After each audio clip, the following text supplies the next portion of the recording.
Kisah mengharukan datang dari seorang kakek tua yang rela mengantarkan istrinya jalan kaki sejauh 6 km untuk mendapatkan vaksin. Foto yang beredar di Instagram memperlihatkan pasangan kakek nenek berjalan kaki di area Desa Guntur Harjo, Kecamatan Paranggupito, Kabupaten Wonogiri, Jawa Tengah. Rupanya, alasan pasangan lansia itu memilih jalan kaki lantaran sang istri sering mabuk jika naik kendaraan apapun. Kisah pasangan kakek nenek ini diceritakan oleh Isabella yang mendapat kiriman foto dari grup. Kemudian, foto tersebut dibagikan ulang melalui akun Instagram @ripostwonogiri. Dalam foto tersebut terlihat kedua lansia tengah berjalan kaki.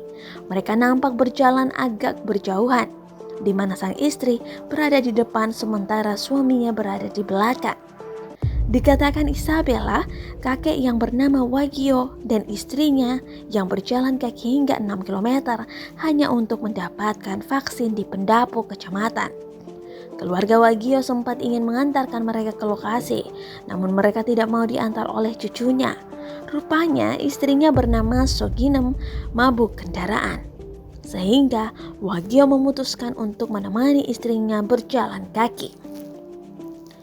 Mereka datang untuk vaksin berjalan kaki dan tidak mau diantar cucunya, dikarenakan Mbak Soginem mabuk kendaraan.